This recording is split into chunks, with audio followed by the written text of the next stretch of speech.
We had another weekend of great wrestling, and the season is not slowing down. We got to see Spencer Lee wrestle. Penn State might have a new 125-pounder. Iowa might have a new 174-pounder. And Iowa State absolutely wrecked Wisconsin.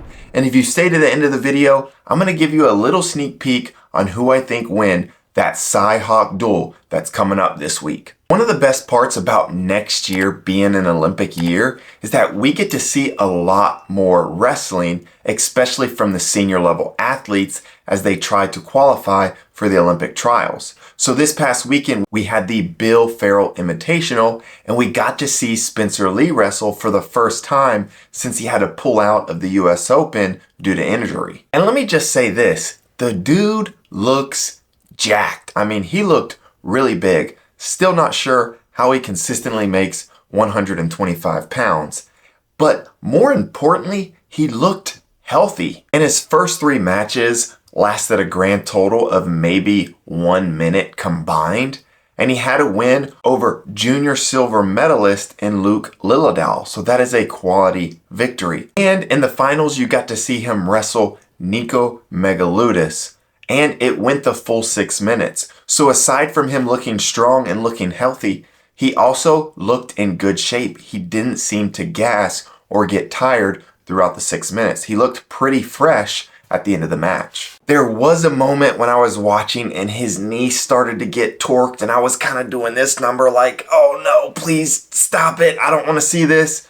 But it didn't seem to bother him. He kind of shrugged it off and got right back to wrestling. Now, you never know with Spencer Lee and how healthy he is because after all, he did win an NCAA title with 2 torn ACLs. But from what I can tell, he looks pretty healthy, and a healthy Spencer Lee is good for wrestling. And while we're talking about Spencer Lee, who wrestles for the Hawkeye Wrestling Club, we might as well talk about the Iowa Hawkeyes versus Oregon State. And the most intriguing thing that happened at this duel is Gabe Arnold wrestled at 174 pounds. And not only did he wrestle, he beat the number 9 ranked guy in the country in Travis Whitlake. Now, this doesn't guarantee that they are going to pull Gabe Arnolds Redshirt because, as Tom Brand stated in his fiery press conference, they still have 2 appeals left to get those suspended wrestlers reinstated. No one has quit. In fact, we got 2 appeals left. No one's quit. We haven't quit. But they still have 3 more events before Gabe Arnold's red shirt is officially pulled. So they will probably use him sparingly with very important matches in duels until they for sure know either way if Nelson Brands and the other wrestlers can come back, get reinstated, and wrestle this year. But as soon as they find out those guys are out, they will probably pull Gabe Arnold's red shirt that day. He's going to be their best guy at 174 pounds, so you might as well use him. And the other thing I'll mention from this duel is Drake Ayala. And if I'm a Hawkeye fan, I think you come away somewhat disappointed from his performance. Not only because he lost, but because after his true freshman year, he had a ton of potential, or at least it looked like he had a ton of potential. And with a redshirt season, a whole year to get better, you want to see him come out and be a surefire All-American. And based off this performance, he's not that. Now, Brandon Kaylor is a quality opponent. He is a previous All-American. But if Drake Ayala wants to be on the podium, he's going to have to beat Brandon Kaylor 8 out of 10 times and probably be pushing a major most of those times. And since we're talking about pulling red shirts, I think it's just a matter of time before Penn State pulls the red shirt of Brendan Davis. Bobby Howard didn't have a great first weekend of wrestling. And in the Black Knight Invitational, he got majored by Ethan Burnick of Army. But then Ethan advanced in the bracket and lost to Brendan Davis in the finals 5-1. And maybe you wait and see what Brendan does versus a top 15 guy, because based off his performance so far, he is undefeated, but I would say he's probably not ready to be an All-American. But you also have Luke Lillidahl and Mason Gibson. coming into the room next year. So I say, smoke them while you got them. And the other thing you need to smoke is that subscribe button. If you're a wrestling fan, there is no reason you shouldn't hit the subscribe button. Do it. Do it right now. Don't wait. Hit the button right now. You should be hitting that subscribe button. Now, I do want to talk about the Iowa State versus Wisconsin duel, but I want to touch on a couple of these other big duels that happened over the weekend.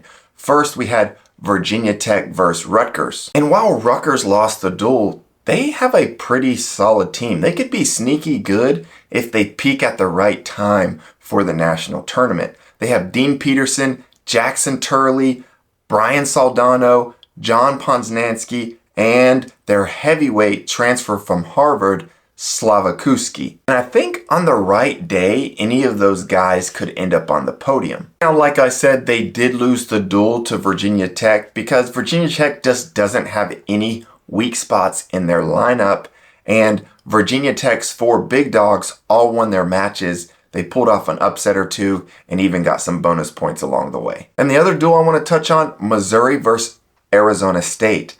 And Missouri kind of ran away with this duel. These are two teams where you think the duel would be a little bit closer. But Arizona State looks like they're going to have a down year from a duel perspective. Now, they didn't have all their wrestlers. Richie Figueroa didn't wrestle, and Ja'Cory Teamer didn't wrestle. And to be determined if Colton Schultz is going to wrestle this year or Olympic redshirt. So it looks like Arizona State may lose quite a bit of duels this year, but could still place relatively high at the national tournament. Another thing was it looks like Brock Mahler from Missouri is now wrestling 157 pounds, bumping up from 149. All right, now I want to talk about Iowa State versus Wisconsin. And let me say this, Iowa State is a problem.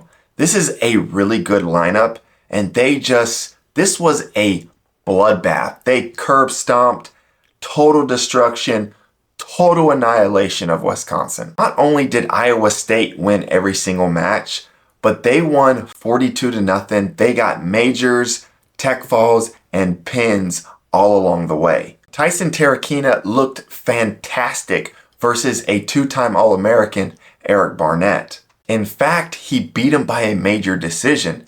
And Anthony Echemendia looked very good down at 141 pounds. Casey Swiderski had a nice win over a ranked wrestler at 149 pounds. Cody Chittum was solid.